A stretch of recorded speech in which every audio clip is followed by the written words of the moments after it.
နောက်နိုင်ငံမှာမထောက်ခံပါဘူးအခုဆိုရင်ဥရောပနိုင်ငံတော်တော်များများဩစတြေးလျနိုင်ငံကအစနိုင်ငံတွေတော်တော်များများကသူတို့ရဲ့လေကြောင်းပိုင်နက်တွေကိုအမေရိကန်အီရန်ကိုတိုက်မဲ့အမေရိကန်လေတပ်ကိုခွင့်မပြုတော့ပါဘူးအားလုံးပဲမင်္ဂလာပါຫນွေဦးလိုင်ကနေကြိုဆိုလိုက်ပါတဲ့နေ့စုတော်လန်ရေးသတင်းတွေသိရှိနိုင်ဖို့ຫນွေဦးလိုင် channel ကို subscribe လုပ်ထားပေးကြပါသူတို့အားလုံးမြင်နေပြီဒါကြီးကစစ်ရာဇဝမှုကြီးဖြစ်တော့မယ်အဲ့တော့အလွန်အမတန်ခက်ခဲတဲ့ပြဿနာပဲအဲ့တော့စစ်ရာဇဝမှုကျူးလွန်ထားတဲ့မင်းအောင်လှိုင်တို့အဖို့ကတော့နော်ဆက်လက်ပြီးစစ်ရာဇဝမှုကျူးလွန်နေတာဘာမှမထူးဆန်းဘူးNUG နဲ့တိုင်းသားတွေကစစ်ရာဇဝမှုကျူးလွန်နေဆိုပြဿနာအကြီးကြီးတယ်အဲ့တော့ဒါအလွန်မတန်ခက်ခဲတဲ့ပြဿနာပဲဥပမာမင်းအောင်လှိုင်တို့ကကြိုက်တာလို့လေရင်လေးစီးနဲ့တပြိုင်တည်းဘုံကျဲလေပြဿနာမရှိဘူးလူတွေကကန့်ကွက်တာပဲရှိတယ်ဒါသူလူဆိုးကလူဆိုးလို့လုပ်နေတယ်ဆိုပြီးရှိတယ်NUG ကအရက်သားတွေကိုသွားလှုပ်လိုက်တာနဲ့ပြဿနာအကြီးကြီးရှိတယ်မင်းအောင်လှိုင်တို့ကတနိုင်ငံလုံးကိုတပ်ပိုင်မြေတွေလှုပ်တာတို့တနိုင်ငံလုံးကိုပစ္စည်းတွေသိမ်းတာတို့လယ်တွေသိမ်းတာတို့တနိုင်ငံလုံးရဲ့ဒီရေနံမှော်တွေကြောက်စိန်လောက်ကွက်တွေအကုန်လုံးသိမ်းစီးပြီးတော့သူတို့အချိုးကျခွဲယူတာပြဿနာမရှိဘူးဟို NUG နဲ့တိုင်းရင်းသားတွေနဲ့အခုဒီပကဖတွေနဲ့အခုရေနံမှော်ကိစ္စမှာကျတော့ပြဿနာအကြီးကြီးရှိတယ်အဲ့တော့အများကြီးပြောစရာရှိတယ်အများကြီးမှအများကြီးပြောစရာရှိတယ်အဲ့တော့ဒီຫນွေဦးတော်လှန်ရေးရဲ့အဓိကအချက်၃ချက်ကဘယ်တော့မှမယိုးနိုင်တဲ့အချက်တွေပဲနံပါတ်1ချက်ပတ်စံပဲနံပါတ်2ချက်အင်အားပဲနံပါတ်3ချက်စီလုံးညီညွတ်ပဲຫນွေဦးတော်လှန်ရေးမှာရေရှည်ရက်တည်ဖို့အတွက်ပတ်စံလိုတယ်ပတ်စံကိုဘယ်လိုရှာမလဲနံပါတ်2ချက်အင်အားစစ်သားဘယ်လိုစုဆောင်းမလဲစစ်လက်နက်ဘယ်လိုစုဆောင်းမလဲကြီးတွေရန်တရားတွေဘယ်လိုစုဆောင်းမလဲနံပါတ်3ချက်အဖွဲ့တွေအားလုံးညီညွတ်ဖို့လိုအပ်တယ်အဲ့တော့ဒီ3ချက်ဟာຫນွေဦးတော်လှန်ရေးရဲ့အသက်ပဲဖြစ်တယ်အဲ့တော့လက်နက်ခဲရင်ငွေအင်အားစစ်တပ်ကဖြည့်ဆည်းပို့ပြီးတော့ဖြည့်ဆည်းလာတယ်ပေါ်တာဆွဲပြီးလူအင်အားတွေဖြည့်ဆည်းလာတယ်တရုတ်ရုရှားတို့ကနေစဉ်ပတ်စံနေရတဲ့စဉ်စစ်လေယာဉ်တွေဝယ်ပြီးဖြည့်ဆည်းတယ် drone တွေဒုံးကြီးတွေဝယ်ပြီးဖြည့်ဆည်းတယ်သူတို့ဘက်မှာစီလုံးညီညွတ်မှုရှိတယ်တသံနဲ့ထွက်တယ်သူတို့ဘက်မှာနိုင်ငံရေးရလဲတသံနဲ့ထွက်တယ်ဦးလွတ်တော်ခေါ်တယ်ကျန်းဖွန်းနဲ့သူတို့ဥဆောင်မှုအောက်ကဘယ်သူမှအသာမထွက်ရဘူးနောက်ဆုံးမင်းအောင်လှိုင်ဖြစ်ချင်တဲ့သမရကိုအကုန်လုံးလက်မှတ်ထိုးပေးရတာအကုန်လုံးမဲပေးပြီးတော့စီစဉ်ထားတဲ့လုပ်ပွဲကြီးအတိုင်းပဲသမရရွေးရတာအဲ့တော့စီလုံးညီညွတ်မှုမှာသူတို့ကနံပါတ်1ပဲသူတို့လောက်ဘယ်သူမှမကြည့်ဘူးတတွေးတသံတမိတ်ဆိုတဲ့တသံနဲ့အောက်ကနေသွားတာအဲ့တော့မင်းအောင်လှိုင်ညံ့နေမင်းအောင်လှိုင်အသုံးမကျဘူးတာပြောတယ်မင်းအောင်လှိုင်ကသူလိုချင်တာကိုယူနေစေပဲဒါကိုကျွန်တော်တို့မမေ့ဖို့လိုတယ်အဲ့တော့မင်းအောင်လှိုင်အသုံးမကျဘူးတာပြောတယ်စစ်ဖို့ချုပ်တွေအသုံးမကျဘူးတာပြောတယ်မင်းအောင်လှိုင်ကသူလိုချင်တာကိုရအောင်ယူနိုင်စေပဲအဲ့တော့စစ်ဖို့ချုပ်အသုံးကျမကျသူတို့အားလုံးသူ့အောက်ပါပဲနေတယ်သူ့ရဲ့ဥဆောင်မှုအောက်ပါပဲနေတယ်မင်းအောင်လှိုင်လက်ထက်မှာသူတို့အနှိမ့်ဆုံးအဆင့်ကိုရောက်တယ်30-20စစ်စေးကြောင့်သူတို့ဆုံးရှုံးမှုတွေအများကြီးဖြစ်တယ်ဒါပေမဲ့မင်းအောင်လှိုင်ရဲ့အုပ်ချုပ်မှုအောက်နဲ့မင်းအောင်လှိုင်အောက်ရမယ်သူတို့ကအတင်းအကျပ်ဆက်သွားတယ်ဒီနေ့သူတို့ဖြစ်ချင်တဲ့လွတ်တော်ခေါ်ပြီးတရားဝင်ဆိုတဲ့ပုံစံနဲ့သမရကိုကြီးညာတာအဲ့တော့ကျွန်တော်တို့ဘက်ကတော်လှန်ရေးညီကိုများ ဒီအားနေချက်အားသာချက်ကိုသေသေးချာချာစဉ်းစားကြပါကျွန်တော်ပြောတဲ့ဒီ3ချက်နဲ့ပဲမင်းအောင်လိုင်းတို့ကသွားနေတယ်ကျွန်တော်တို့ဘက်မှာဒီ3ချက်လုံးမှာအားနေချက်ရှိနေတယ်အခုဒီပတ်စံမရှာနိုင်သေးဘူးအခုဒီ campaign တွေလုပ်နေရတာကိုကျွန်တော်ကသဘောမကျဘူးအခုဒီပြည်သူတွေကနေပြီးတော့ပတ်စံတွေ campaign လုပ်နေရတာကမမှန်သေးဘူးငါနေရှိနေပြီဒါတည်းချက်နှစ်ချက်အခုဒီလူအင်အားလက်နဲ့အင်အားမရနိုင်သေးဘူးအခုစစ်မှုမထမ်းမနေရဆိုရင်ပြဿနာရှာကြပြီလက်နဲ့အင်အားလည်းအခုဒီမလွယ်သေးဘူးထိုနည်း၎င်းပဲ drone အင်အားတွေအခုပြောတဲ့သူတို့ short တိုက် drone တွေလည်းအင်အားအလုံးလောက်မရနိုင်သေးဘူးစီလုံးညီညွတ်မှုကတော့ပြောပွဲရမရှိဘူးတယောက်တစ်ပေါက်တွေအခုဒီ NUG နဲ့ဒီ C3C ရလွယ်ရင်ဘယ်အဖွဲ့မှလာမပေါင်းဘူးအဲ့ဒါအရှိတရားပဲအလွန်အမတန်ဝမ်းနည်းစရာကောင်းတဲ့အချက်ပဲ C3C ရလွယ်ရင်ဘယ်အဖွဲ့မှလာမပေါင်းဘူးဒါတစ်ချက်နှစ်ချက် NUG ထဲမှာလေအခုဒီအဖွဲ့မျိုးစုံနဲ့ဒီပြည်မအဖွဲ့တွေကိုပြောချင်တာပါရှိနေသေးပဲပါကပါတွေပါသုံးလုံးတွေတစ်ဖွဲ့ချင်းတွေအဲ့တော့ဒီနေ့ကျွန်တော်ထပ်ပြီးပြောပါမယ်တက်တိုက်ဆိုင်ဆိုင်ကျွန်တော်တစ်ခုကိုထပ်ပြောပြရစီပြည်သူရန်မုံဝင်နဲ့တော်လန်ရေးရက်တီလို့မရဘူးကျွန်တော်ထပ်ပြီးပြောပါမယ်ပြည်သူတွေကနေရန်မုံငွေရှာပြီးတော့စစ်တိုက်လို့မရဘူး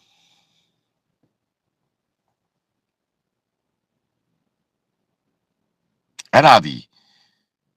အသက်မသေးုံကိုရက်တီလို့ရရုံပဲလုပ်လို့ရတယ်မင်းအောင်လိုက်ဟိုနိုင်အောင်တက်ဖို့စစ်တပ်ကိုနိုင်အောင်တိုက်ဖို့အတွက်မဖြစ်နိုင်ဘူးအဲ့တော့ပတ်စံကိုဘယ်လိုရအောင်ရှာမလဲအဲ့ပတ်စံရှာတဲ့ကိစ္စကိုလေပြည်သူတွေကမကန့်ကွက်ဖို့လိုတယ်ပတ်စံကိုဘယ်လိုရအောင်ယူမလဲအဲ့ဒါကအရေးကြီးတယ်မင်းအောင်လိုင်းလုပ်တယ်လို့ပဲမင်းအောင်လိုင်းရင်းနှံမြေတွေအကုန်သိမ်းနေကြောက်စိမ့်တွင်းတွေအကုန်သိမ်းနေလေယာမြေတွေအကုန်သိမ်းပြီးရောင်းစားတယ်အကုန်တပ်ပိုင်လုပ်ပြတယ်တပ်ပိုင်လုပ်ပြီးအကုန်လုံးတရုတ်ကိုအကုန်လုံးလွှဲပေးတယ်စက်ယုံတွေလုပ်ပေးတယ်သူတို့ပစ္စည်းတွေခွဲယူတယ်ပတ်စံရအောင်ရှာတာထောက်တိုင်တွေရှာထားတာအဲ့ဒီခရိုနီခရိုပြာတွေကနေတဆင့်သူတို့ငွေတွေရှာထားတာအခုကဟိုကိစ္စသေးသေးလေးရင်းနှံမော်ကိစ္စဟိုရာကိစ္စဟိုပယင်းကိစ္စဟိုဒီဟိုအခွန်ကောက်ကိစ္စအဲ့ဒီအသေးဖွဲတွေနဲ့ရန်ဖြစ်နေကြရတယ်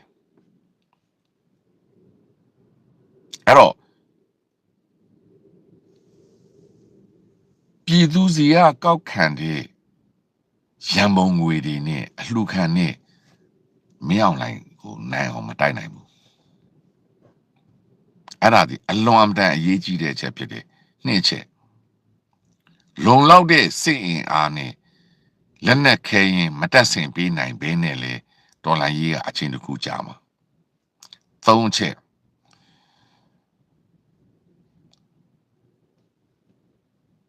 သုံးချက်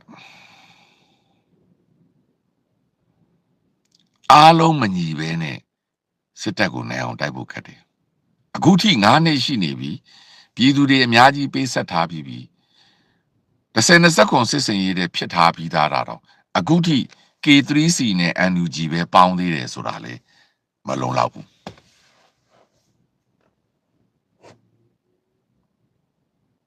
အဲ့တော့ဒီအချက်လက်တွေအားလုံးကဒီ3ချက်တည်အလွန်အမတန်ရေးကြီးတယ်။ဘာကြောင့်ဒီနေ့တရားပြောလဲဆိုတော့သူတို့ဘက်ကသမရရွေးတဲ့နေ့မို့လို့မှတ်မှတ်ရရကျွန်တော်ကပြောတာ။မင်းအောင်လိုင်းသမရရွေးတဲ့နေ့မှာကျွန်တော်ကမှတ်မှတ်ရရပြောတာ။အဲ့ဒီ3ချက်ကိုကျွန်တော်တို့ဖြည့်ဖို့လိုတယ်။အဲ့ဒီ3ချက်ကိုကျွန်တော်တို့ဦးစားပေးရမယ်။အဲ့ဒါတွေဦးစားမပေးပဲအောက်ကနေပြီးတော့ဒီအသေးဖွဲတွေကိုမိုက်ခရိုတွေလိုက်ပြောနေခြင်းမနေ့ကဆိုရင်အဲ့ဒီရေနံပေါ်ကိစ္စနဲ့ပတ်သက်ပြီးတော့ပြည်သူတွေကဆန္ဒပြတာပေါ့ဗျာဒါကတော့ရွာသားတွေပြမှာပေါ့ဗျာနော်ဒါကတော့ဒီမိုကရေစီစနစ်ပဲဒီ NUG တက်တွေလာဝိုင်းတာကိုမကျေနပ်ဘူးတို့ရေးလုပ်ကြတယ် အဲ့လောက်ကိုတင်ပြီးတော့ရေးကြီးခွင်ကျပြောနေကြတာမျိုးတွေဟာဒီချိန်မှာမလုံလောက်ဘူးအရေးကြီးတဲ့ဒီ၃ချက်ကိုဘယ်လိုဖြေရှင်းပါလဲအဲ့တော့ဒီတော်လိုင်းရေးဖွဲ့တွေတော်ချတော့ပေါ်ရက်မယ်စီးပွားရေးလုပ်ငန်းဘာလုပ်တင်လဲဆိုတဲ့အကြံဉာဏ်ဘယ်သူမှမပေးနိုင်ဘူးနော်ဘာလုပ်တင်တယ်လဲဘိန်းဆိုင်ရမလားလက်နဲ့မှခိုးလို့ရမလားဘာလုပ်ရမှာလဲအဲ့ဒီအကြံဉာဏ်ပြောချင်တာကတော်လိုင်းရေးမှာ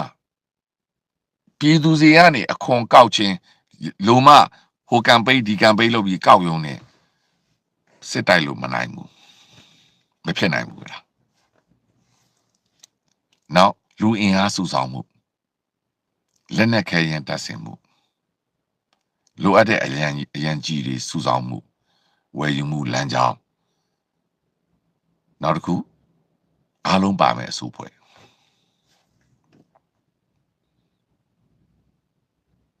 အဲ့တော့ NUG နဲ့ဒီသုံးဖွဲ့ပဲပေါင်းတယ်ကျန်တဲ့အဖွဲ့တွေကိုဘာကြောင့်ပြည်သူတွေကဖိအားမပေးပြလဲဘာကြောင့်ပြည်သူတွေကအဲ့ဒီ NUG နဲ့မပေါင်းတဲ့အဲ့ဒီအဖွဲ့တွေကို social punishment မလုပ်တာလေ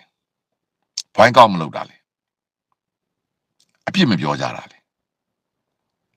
အဲ့တော့အရေးကြီးတဲ့ဒီတိုင်းသားအဖွဲ့တွေကိုအပြစ်မပြောဘဲဘာမုန်းတဲ့လူပုဂ္ဂိုလ်တူဦးချင်းတောင်ကိုရီးယားကိစ္စဟိုလူကိစ္စတွေလိုက်ပြီးအပြစ်ပြောနေကြတယ်ဘာလို့ဘူးလဲအဲ့လူတွေဘာတန်မိုးရှိလို့လဲ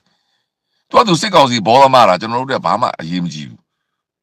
အဲ့လူတွေကိုသွားပြီးတော့အာယုံပြောင်းပြီးတိုက်ခိုက်နေတကယ်တိုက်ခိုက်ရမှာတကယ် social punishment လုပ်ရမှာက NUG နဲ့မပေါင်းတဲ့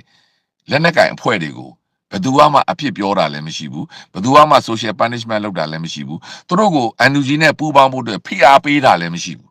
သူတို့တွေကအရေးပါတာစစ်ကောင်စီဘက်ကိုဘောမဝါတဲ့စစ်ကောင်စီဘက်ပြောင်းသွားတဲ့လူသွားတိုက်ခိုက်နေလို့ဘာရမှာလဲသူပြောင်းသွားပြီလေ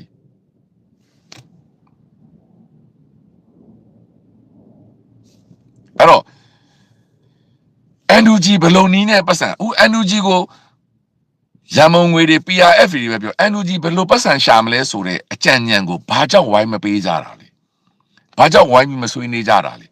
ဒီနေ့ NUG ဒီပတ်စံရှိမှရမယ်ဆိုတဲ့ဆွေးနွေးပွဲတွေငင်းကြခုန်ကြတာတွေတစ်ဖွဲ့နဲ့တစ်ဖွဲ့အဲ့ဒီကိစ္စနဲ့တိုက်ခိုက်ကြတာတွေမရှိဘူးအဲ့ဒါကအရေးကြီးတဲ့ချက်သူကဟိုဘက်ဘောမဝါတာဟိုဘက်ခုန်ကူရတာကျွန်တော်တို့ပြောနေလို့ဘာရမှာလဲအဲ့ဒါနံပါတ်1ချက် NUG ကလူအင်အားဘလို့စုဆောင်းမှလဲလက်နဲ့ဘလို့လုပ်မယ်ဆိုတဲ့ဆွေးနွေးချက်တွေအကြံပြုချက်တွေဘယ်သူမှမရှိဘူး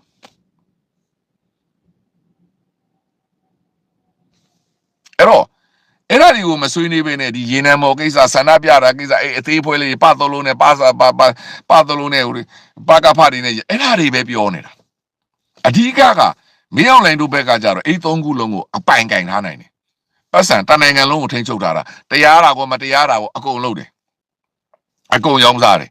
သူတို့လည်းအကုန်စီးပွားရေးအုပ်ထားတယ်လက်နဲ့လူအင်အားအကုန်ပြည်ပေါ်တာဆွဲတယ်အကုန်လုံးလူအင်အားဖြည့်တယ်ရသမျှလူအင်အားတော့တလားကို9000မရရအောင်ဖမ်းတယ်လူအင်အားစုတယ်အခုဆို2နှစ်ဆိုရင်လူ3သိန်းလောက်လို့ထဲကိုရောက်သွားပြီနော်လက်နဲ့မရရတဲ့နိုင်ငံအကုန်လိုက်ဝယ်တယ်စီလုံးညီညွတ်မှုမင်းအောင်လိုင်တသံနဲ့အောက်မှာအကုန်နေတယ်မင်းအောင်လိုင်ကဒါဆိုရင်ဒါပဲမကျင်တဲ့လူအကုန်ဖြုတ်ထုတ်သက်ဖမ်းတယ်ဒါကြောင့်မင်းအောင်လိုင်သမရဖြစ်ဖို့အတွက်သူတို့အားလုံးတညီတညွတ်တယ်ဒီနေ့သမရတင်ပေးလိုက်ပြီရွေးကောက်ပွဲအတူလုပ်တယ်လွှတ်တော်အတူလုပ်ပြီးတော့ဒီစံဖို့တွေနဲ့ဥသောဒေါ်နန်းနန်းနီနီအေးတို့ဘာတို့အဲ့ဒီအုပ်စုတွေနဲ့အကုန်ထိုးတင်လိုက်တာတန်နဲ့ထွက်တယ်တကြိတ်တွေထွက်တယ်တညံနဲ့ထွက်တယ်သူတို့အတွင်းထဲမှာအသွင်းကျိတ်ရှိတယ်ဘာညာတာပြောနေတာတကယ်တမ်းကျတော့မင်းအောင်လိုင်သမရဖြစ်ရေးကိုအားလုံးဝိုင်းဝန်းလှုပ်ဆောင်ပြီးသွားတာတန်နဲ့ထွက်တယ်တမိတ်တွေထွက်တယ်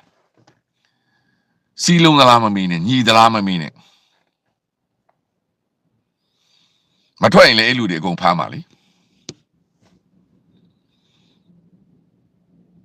အဲ့တော့အခုကအဲ့လိုမဟုတ်ဘဲနဲ့အဓိကတိုက်ခိုက်ရမယ့်လူကိုမတိုက်ခိုက်ဘဲနဲ့ဒီဟိုဘက်ကိုဘက်ပြောင်းသွားတဲ့လူကိုသွားတိုက်ခိုက်ပြီးရန်တိုင်ဖြစ်နေကြတယ်ဥပမာတို့ဒီမဟုတ်လေအာယုံပြောင်းနေကြတာအမှန်ကမင်းက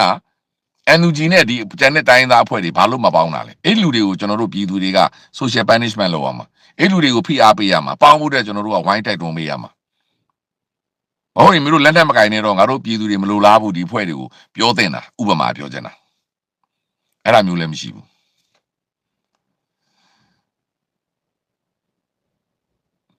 အဲ့တော့သူတို့မညီရင်ပြည်သူကညီအောင်လုပ်ပေးရမှာလေအဲ့တော့မင်းအောင်လိုက်ဘက်ကိုဘက်ပြောင်းသွားတဲ့လူတယောက်ကိုပြောမဲ့စားဒီဘက်မှာကိုယ့်ဘက်ကိုလာမပေါင်းတဲ့လူတွေကိုအဓိကကြတဲ့လူတွေကိုကျွန်တော်တို့ကဖိအားပေးရမှာလေနောက်ထပ်အရေးကြီးဆုံးကပတ်စံဘယ်လိုရှာမှာလဲဘေးကပတ်စံရမှာလေအဲ့ဒါလည်းဝိုင်းပြောရမှာလေဝိုင်းပြီးအကြံဉာဏ်ပေးရမှာလေဝိုင်းပြီးတိုက်တွန်းရမှာလေ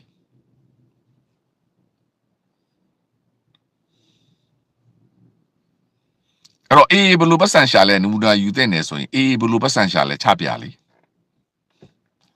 ပုပ်ပွေလင်းလင်းဆွေးနေရမယ့်အချိန်ကြပြီလေဟုတ်ပြီအေးဘယ်လိုပတ်စံရှာလဲနမူနာယူအေးဘယ်လိုပတ်စံရှာလဲသိတဲ့လူတွေချပြလေ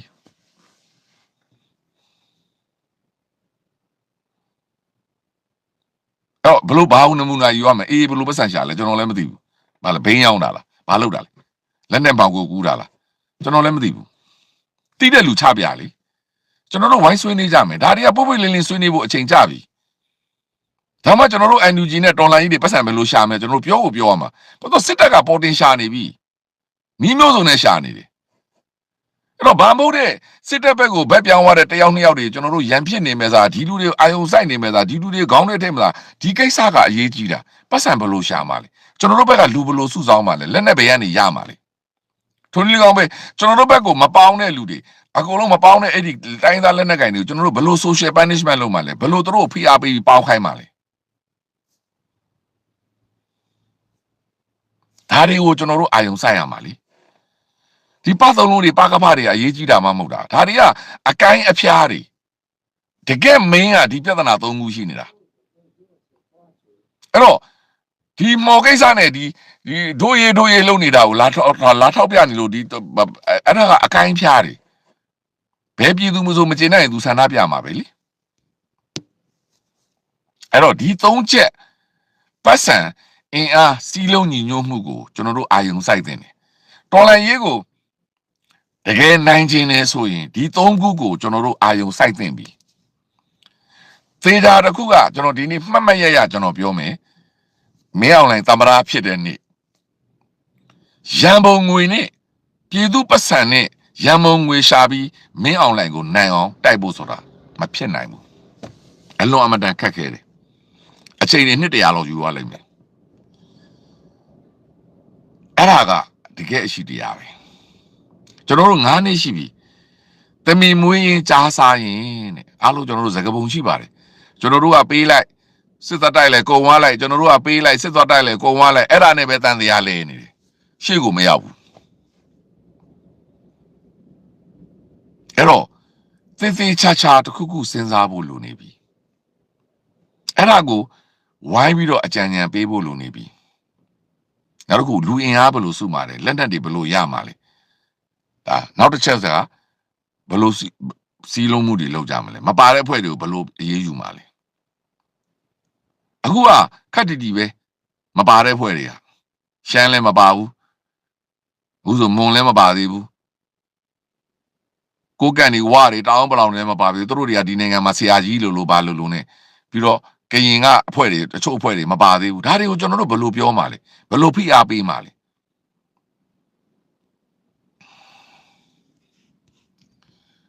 အဲ့တော့ဒါတွေအားလုံးကိုကျွန်တော်တို့အာယုံစိုက်ရင်ကျွန်တော်တို့လိုချင်တဲ့ပန်းတိုင်ဖြစ်တဲ့မင်းအောင်လှိုင်နဲ့ဒီစစ်အုပ်ချုပ်ရေးစစ်တပ်ကလူတွေအားလုံးလက်နက်ချရမယ်အဖမ်းခံရမယ်နိုင်ငံရေးရထွက်ရမယ်အရေးယူရင်ခံရမယ်2008ကိုဖျက်သိမ်းမယ်2008ကိုအပီးတိုင်ဖျက်သိမ်းမယ်ဒါပဲအားလုံးမင်္ဂလာပါကျေးဇူးအများကြီးတင်ပါတယ်ဒါဟာပြည်တွင်းနိုင်ငံရေးနဲ့ပတ်သက်ပြီးတော့ဒါဒီနေ့မင်းအောင်လှိုင်သမရဖြစ်တဲ့နေ့မှာမှတ်ရတင်ပြပေးလိုက်ရပါတယ်ပတ်စံပေးရမှာလေပြည်သူတွေကလက်ဖြတ်ယုံနဲ့မရတော့ဘူး